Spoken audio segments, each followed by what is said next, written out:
Mes généraux, dans leur solide stupidité, me fatiguaient de leurs démonstrations. Car réunis comme en congrès, ils se disputaient sur l'avenir. Et c'est ainsi qu'ils désiraient se faire habiles.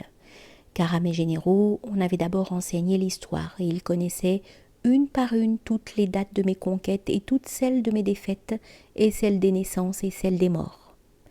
Ainsi, leur paraissait-il évident que les événements se déduisent les uns des autres. Et ils voyaient l'histoire de l'homme sous l'image d'une longue chaîne de causes et de conséquences qui prenait sa racine dans la première ligne du livre d'histoire et se prolongeait jusqu'au chapitre où l'on notait pour les générations futures que la création ainsi avait heureusement abouti à cette constellation de généraux. Ainsi, ayant pris trop d'élan, de conséquence en conséquence, démontraient-ils l'avenir. Ou bien, ils me venaient chargés de leurs lourdes démonstrations. Ainsi dois-tu agir pour le bonheur des hommes ou pour la paix ou pour la prospérité de l'Empire. Nous sommes des savants, disait-il, nous avons étudié l'histoire. Mais je savais qu'il n'est de science que de ce qui se répète. Celui-là qui plante une graine de cèdre prévoit l'ascension de l'arbre, de même que celui-là qui lâche une pierre prévoit qu'elle choira, car le cèdre répète le cèdre et la chute de la pierre répète la chute de la pierre, bien que cette pierre qu'il va lâcher ou que cette semence qu'il enterre n'ait encore jamais servi. Mais qui prétend prévoir la destinée du cèdre, qui, de graine en arbre et d'arbre en graine, de chrysalide en chrysalide se transfigure? Il s'agit là d'une genèse dont je n'ai point encore connu d'exemple. Et le cèdre est espèce neuve qui s'élabore sans rien répéter que je connaisse. Et j'ignore où elle va. Et j'ignore de même où vont les hommes. Ils exercent certes leur logique, mes généraux, quand ils cherchent et découvrent une cause à l'effet qui leur est montré. Car me disent-ils, tout effet a une cause et toute cause a un effet. Et de cause à effet, ils s'en vont, redondant vers l'erreur. Car autre chose est de remonter des effets aux causes ou de descendre des causes aux effets. Moi aussi, dans le sable vierge et répandu à la façon d'un talc, j'ai relu après coup l'histoire de mon ennemi, sachant qu'un pas est toujours précédé d'un autre pas qui l'autorise et que la chaîne va de chaînon en chaînon sans qu'aucun chaînon puisse jamais manquer. Si le vent ne s'est point levé, et tournant le sable, n'en a point plus essuyé la page d'écriture superbement comme d'une ardoise d'écolier, je pus remonter d'empreinte en empreinte jusqu'à l'origine des choses, ou, poursuivant la caravane, la surprendre dans le ravin où elle a cru bon de s'attarder. Mais, au cours de cette lecture, je n'ai point reçu d'enseignement qui me permît de la précéder dans sa marche, car la vérité qui la domine est d'une autre essence que le sable dont j'en dispose. Et la connaissance des empreintes n'est que connaissance d'un reflet stérile, lequel ne m'instruira ni sur la haine, ni sur la terreur, ni sur l'amour qui d'abord gouverne les hommes. Alors, me diront-ils, mes généraux, solidement plantés dans leur stupidité, tout se démontre encore. Si je connais la haine, l'amour ou la terreur qui les domine, je prévoirai leurs mouvements. L'avenir donc est contenu dans le présent. Mais je leur répondrai qu'il m'est toujours possible de prévoir la caravane un pas de plus qu'elle n'en a fait. Ce pas nouveau répétera sans doute l'autre, mais dans sa direction et dans son ampleur. Il est science de ce qui se répète, mais elle s'échappe bientôt hors du chemin que ma logique aura tracé, car elle changera de désir. Et comme ils ne me comprennent point, je leur racontais le grand exode.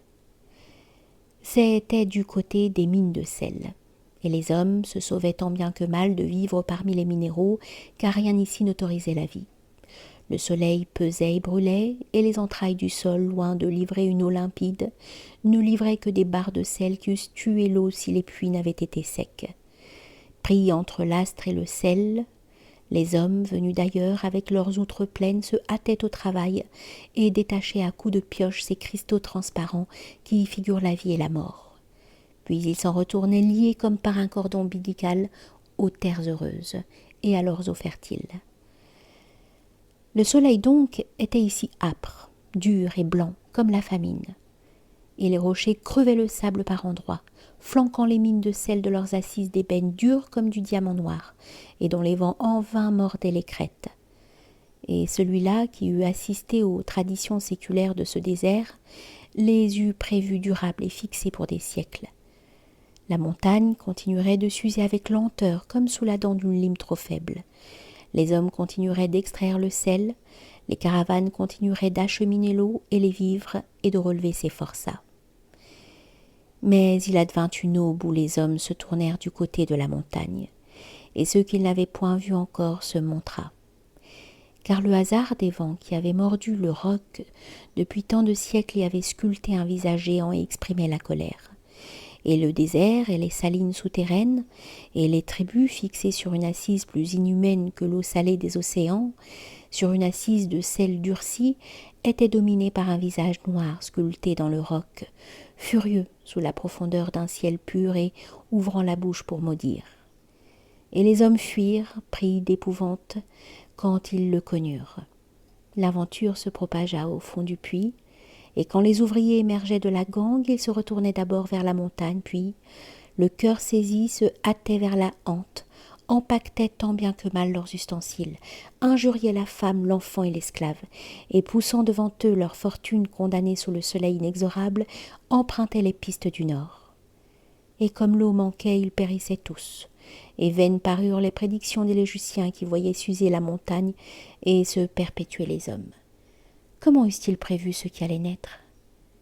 Quand je remonte vers le passé, je divise le temple en pierres, et l'opération est prévisible et simple.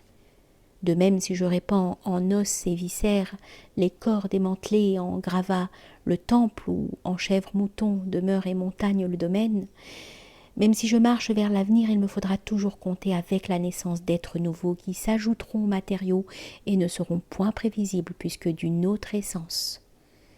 Ces êtres-là, je les dis un et simples, puisqu'ils meurent et disparaissent d'être divisés. Car le silence est quelque chose qui s'ajoute aux pierres, mais qui meurt si on les sépare. Car le visage est quelque chose qui s'ajoute au marbre, aux éléments du visage, mais qui meurt si on le brise ou si on les distingue.